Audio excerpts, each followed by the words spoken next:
ketika kita menghadap Allah Subhanahu wa taala, jangan sampai punya 3 perasaan seperti surat An-Nisa itu, yaitu salatnya malas, kemudian riya, kemudian tidak khusyuk. Ya Rasulullah, ya Hadi, ya Bashir, ya Tabib.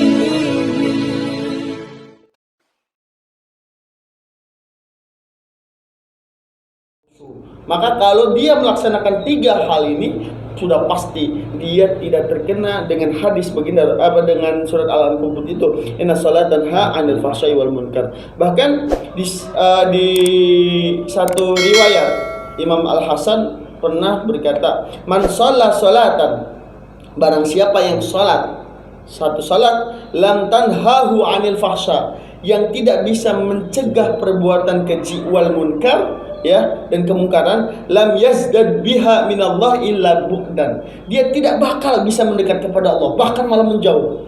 Jadi kalau ada orang sholat tetapi sholatnya itu tidak bisa mencegah perbuatan keji dan munkar, sudah pasti orang itu semakin jauh dari Allah Subhanahu wa taala. Makanya kita kalau sholat harus benar-benar jangan sampai melaksanakan 3 hal itu, ya. Kemudian di dalam yang lain hadis riwayat Imam Ahmad, Rasulullah SAW suatu hari pernah didatangin oleh seorang laki-laki. Dia lapor kepada baginda Rasulullah, ya Rasulullah, ada orang yang malam harinya tuh sholat tahajud, ya, sholat witir, tapi pagi harinya dia mencuri. Bagaimana ini ya Rasulullah? Jawab Rasulullah luar biasa. Apa kata Rasulullah? Innahu sayanha ma yaqul. Dia akan meninggalkan perbuatan yang jelek tersebut. Artinya begini, jika seseorang itu terus sholat dan memperbaiki sholatnya, ketika di awal-awal dia buruk, ketika di awal-awal dia bermaksiat kepada Allah Subhanahu wa taala, ya, tetapi dia sholat terus, nanti insya Allah dia akan dia akan lama-lama terhindar dari perbuatan-perbuatan yang keji dan munkar tersebut. Maka yang harus kita perhatikan dalam salat kita adalah tidak melaksanakan hal-hal yang semacam seperti itu, ya. Kita ada lagi pertanyaannya? Ya, menyambung tadi ya, menyambung lagi dari tentang kasus ini ya. Ketika kita sholat, kita pasti dianjurkan oleh Rasulullah untuk khusyuk. Iya, betul. Nah, khusyuk di sini contohnya, Allah kan tidak memiliki wujud atau bentuk ya. Sedangkan ketika kita ingat seseorang, kita bisa membayangkan wajahnya seperti apa. Nah, itu kan kita bisa dibilang dengan mengingat dia gitu. Nah, sedangkan kalau ke Allah itu tidak memiliki wujud. Nah, bagaimana kita bisa dibilang mengingat Allah? Apakah kita mengingat makhluknya atau mengingat bagaimanakah? Nah, itu untuk gimana? Ya, jadi begini, untuk masalah mengingat kepada Allah Subhanahu wa taala, kita ketika dalam keadaan sholat minimal kita itu mengerti makna sholat tersebut. Contohnya begini, ketika kita bertakbir Allahu Akbar, nah ketika kita bertakbir bahwa kita sedang membesarkan Allah Subhanahu wa taala. Yang kita pikirkan sebagai seorang awam itu bukan wujudnya Allah, tapi asmanya Allah, namanya Allah. Jadi ketika kita yang dipikirkan Allah gitu. Yang dipikirkan bukan wujudnya, bukan penampakannya, tetapi yang kita pikirkan tentang Allah adalah kebesaran-kebesarannya. Makanya ketika kita sholat bertakbir itu menandakan bahwa Allah itu maha besar, kita itu adalah maha kecil, ya. Dan itu ketika kita bertakbir menganggap Allah maha besar, kita maha kecil, sehingga yang terjadi nanti kita tidak berlaku sombong, tidak berlaku angkuh, tidak berlaku anania, keakuan dan lain sebagainya. Makanya kata para ulama, sholat yang khusyuk itu ya ditandakan dengan takbirnya itu mengingat asma Allah. Ya, makanya kalau kita baca Al-Qur'an diawali dengan apa? Bismillah, ya kan? Bismillah, dengan menyebut nama Allah. Dengan nama Allah. Artinya apa? Fokusnya itu dulu. Kalau sebagai seorang awam, karena nanti kalau kita belajar ilmu tasawuf, ya, kalau ilmu tasawuf itu nanti ada tingkatannya. kecuali nanti kalau kita sudah tingkatan tinggi, tasawuf yang tinggi, yaitu ma'rifatullah, bisa melihat Allah gitu. Makanya konsepnya ihsan seperti apa? Ihsan itu seakan-akan dia melihat Allah, atau kalau nggak bisa seakan-akan dia dilihat oleh Allah Subhanahu wa taala. Nah, maka kita yang dilakukan adalah ihsannya kita itu kalau masih awam, masih belum sempurna tasawuf kita, maka kita harus seakan-akan dilihat oleh Allah. Lalu bagaimana caranya khusyuk? Ya bersyukur, kemudian juga mengingat asma'nya Allah. Makanya kan di dalam Al-Quran juga ulama menerangkan nama-nama yang baik kan, Asmaul Husna. Kenapa Asmaul Husna? Karena di situ kita mengingat Allah. Ketika kita Allah Maha Besar, Allah Maha Besar, Allah Maha Besar, Allah Maha Besar, itu termasuk orang yang mengingat Allah. Nah, ketika kita sholat Allahu Akbar dari takbir sampai sujud kembali, kemudian kita mengingat akan Allah gitu, berzikir kepada Allah, bukan memikirkan wujudnya. Kalau memikirkan wujud nanti mujasimah. Ya, memikirkan asma Allah, ya meninggalkan hal yang lain, itu termasuk bagian daripada kekhusyuan. Ya, itu. Kita sama sekali lagi tadi Ya, ada masih mengusik hati saya satu lagi tentang ketika kita sholat, kita ingat dosa-dosa yang pernah kita lakukan gitu, sampai membuat kita menangis karena kita sadar kita banyak dosa. Nah, apa itu diperbolehkan dalam syariat Islam? Menangisnya apa? Mengingatnya. Ya, mengingat dosa-dosa itu. Contoh seperti kayak kita berjudi gitu. Kita ketika sholat kita ingat kita banyak dosa ketika judi itu. Nah, itu. Jadi gini, kalau untuk sholat mengingat kepada dosa-dosa itu bagian daripada zikrullah. Mengingat dosa-dosa itu bagian daripada berzikir kepada Allah. Mengingat Allah, ya mengingat dosa-dosa juga. Dosa-dosa kita ingat, kemudian dalam sholat kita itu kita bertobat dalam hati kita, kemudian kita sampai menangis, itu bagian daripada zikir dan tidak membatalkan sholat. Kecuali begini, Ustadz Irfan lagi sujud, kemudian ya Allah ampunkanlah dosa-dosa saya, pakai bahasa Indonesia, kemudian dia ungkapkan dengan lisannya agak lirih, atau enggak diungkapkan, cuma mulut bergerak dengan bahasa Indonesia, baru membatalkan sholat.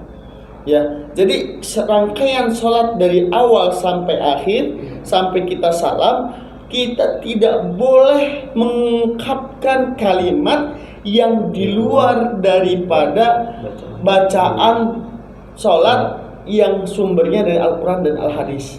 Kalau ada yang sumbernya dari di luar dari Al-Quran dan Al-Hadis, kemudian kita baca di sujud kita baca di bagian sholat kita, di rukun sholat kita, maka sholatnya tidak sah. Ya, contohnya berdoa dengan bahasa Indonesia. Tapi gini, boleh berdoa dengan bahasa Indonesia, tetapi jangan dilisankan, cukup dengan di dalam hati saja. Makanya Ustadz Irfan ketika Ustadz Irfan memikirkan dosa-dosa, minta ampunan kepada Allah Subhanahu wa taala, ya bertaubat melalui pikiran dan hatinya saja, tidak diungkapkan, maka hukumnya boleh, dan itu bagian daripada zikir kepada Allah Subhanahu wa taala. Berbeda kalau Ustadz Irfan misalnya ada utang, ya ada apa lagi, ada sangkut pautnya sama permasalahan kehidupan dan lain sebagainya, dipikirin, kemudian bukan merujuknya kepada Allah, tetapi merujuknya kepada kesusahan atau ketidaktenangan hati, itu bukan berzikir. Jadi artinya ketika dia sholat,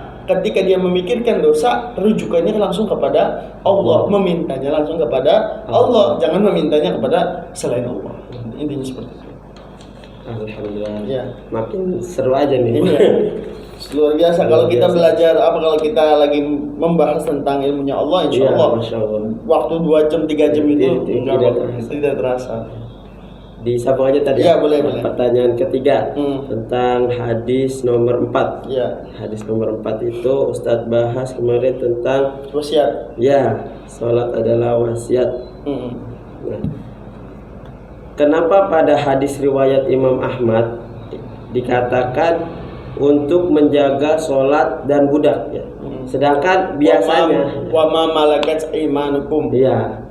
Biasanya kan kata-kata sholat itu selalu digandengkan dengan zakat, aqimus shalah wa atuz zakah. Nah, kenapa pada hadis ini Rasulullah kita disuruh mendirikan sholat dan menjaga budak? Nah, itu kolerasinya. Jadi gini, kalau itu satu hadis Iya. yang diriwayatkan nama Imam Ahmad. Imam Ahmad itu hadis baginda Rasulullah. Ketika kolerasi antara sholat dan zakat itu adanya paling banyak di dalam Al-Quran, ya kan? Aqimus shalah wa atuz zakah dan lain sebagainya. Nah, itu sebenarnya sama. Coba kalau kita bahas tentang tafsir, sholat itu adalah ibadah personal dia kepada Allah. Zakat itu ibadah sosial manusia kepada manusia, tujuannya kepada Allah. Jadi yang pertama aspeknya itu pribadi, sholat. Yang kedua aspeknya itu adalah sosial. Nah, di wasiat baginda Rasulullah yang dia hadis baginda itu adalah menafsirkan dari Al-Quran tersebut. Ya, kata baginda Rasulullah apa? As-shalah ya wa ma malakat aymanukum. Jagalah sholatmu dan jagalah budak-budakmu. Memang begini, wa ma malakat aymanukum itu ada yang banyak mengartikan budak perempuan. Wa ma malakat aymanukum. Tetapi kata para ulama ada tafsiran yang lain. Bukan hanya wa ma malakat aymanukum. Wa ma malakat aymanukum itu maknanya universal. Maknanya itu universal. Contohnya begini. Kalau kita bahas secara tekstual bahasa, wama dan sesuatu, wama malakat sesuatu yang kamu miliki, aimanakum yang berada di sisimu. Menurut para ulama, jumhurul ulama, wama malakat aimanukum itu sesuatu apapun yang berada di sisimu. Contohnya apa? Anak, istri, orang tua yang dalam tanggunganmu, kemudian anak-anak yatim yang dalam tanggunganmu, termasuk pembantu, karyawan, kemudian yang bekerja di rumah kamu, kemudian juga termasuk barang-barang yang berharga harus dizakatkan kalau dia sudah mencapai nisabnya dan lain sebagainya. Nah, baginda Rasulullah itu wama malakas aimanukum itu interpretasi daripada zakat. Sholat udah pasti sholat. Nah, ibadah wama malakas aimanukum, wasiat baginda Rasulullah wama malakas aimanukum itu adalah disuruh menjaga semua yang dia miliki. Yang dia miliki di sisinya. Termasuk ketika zaman Rasulullah masih ada perbudakan. Makanya baginda Rasulullah menjaga budak-budaknya. Budak-budak dulu kan barang milik. Bukan manusia tapi milik barang kan. Nah, makanya di situ tidak bertentangan di dalam Al-Qur'an, justru itu menafsirkan lebih merinci wa ma malakas aimanukum itu kita harus bernafaqah, berzakat, bersedekah, memberi kepada anak, istri, orang-orang yang dalam pekerjaan kita, kemudian termasuk juga kalau seandainya sekarang ada budak juga dan lain sebagainya. Jadi intinya itu aspeknya tetap masih sosial kemanusiaan. Jadi Rasulullah itu menafsirkan dari ayat Al-Qur'an itu. Gitu. Ada lagi? Apa? Ya, cukup. Intinya mah sholat itu hablum minallah. Nah, ya, perbudakan itu bisa dimasuk hablum minallah. Bukan maksudnya itu tafsiran budak itu hanya sebagian ulama. Tetapi secara jumhurul ulama, wama malakat aimanukum itu adalah lebih universal, lebih umum. Jadi apapun yang dia miliki dan berada dalam pengasuhan dia, dalam kepemilikan dia, dalam sisinya, maka itu dia wajib untuk dijaga. Anak, istri, kemudian barang tunggangan, kemudian peralatan dan sebagainya, termasuk juga anak yatim yang dalam tanggungan kita, termasuk juga pembantu, pelayan kita. Kemudian jika kita punya karyawan kita jaga dan kita beri gitu kan. Kalau kita misalnya ada harta benda yang sesuai dengan nisabnya kita harus berzakat, dan korelasinya ada seperti itu. Jadi baginda Rasulullah itu luar biasa setiap hadisnya itu, karena baginda Rasul apa yang diucapkan itu bukan hanya kalamnya baginda Rasulullah, tetapi itu adalah wahyu dari Allah Subhanahu wa taala. Itu. Ada lagi? Ya mungkin cukup tadi. Cukup ya.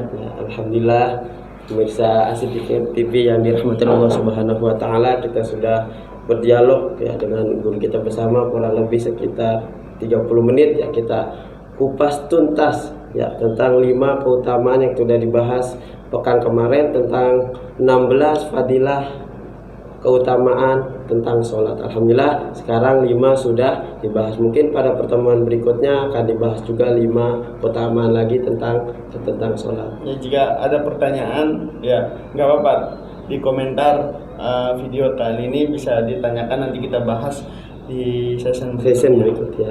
Jika ada pertanyaan langsung aja di komen ya, dan jangan lupa like, komen, dan subscribe ya channel Asy-Dzikir TV ya, kita berdakwah melalui channel YouTube ya. Demikian ya, mudah-mudahan bisa bermanfaat khususnya untuk pemirsa Asy-Dzikir TV ya. Dari kami cukup sekian, wallahul muwaffiq ila aqwamit thoriq. Assalamualaikum warahmatullahi wabarakatuh.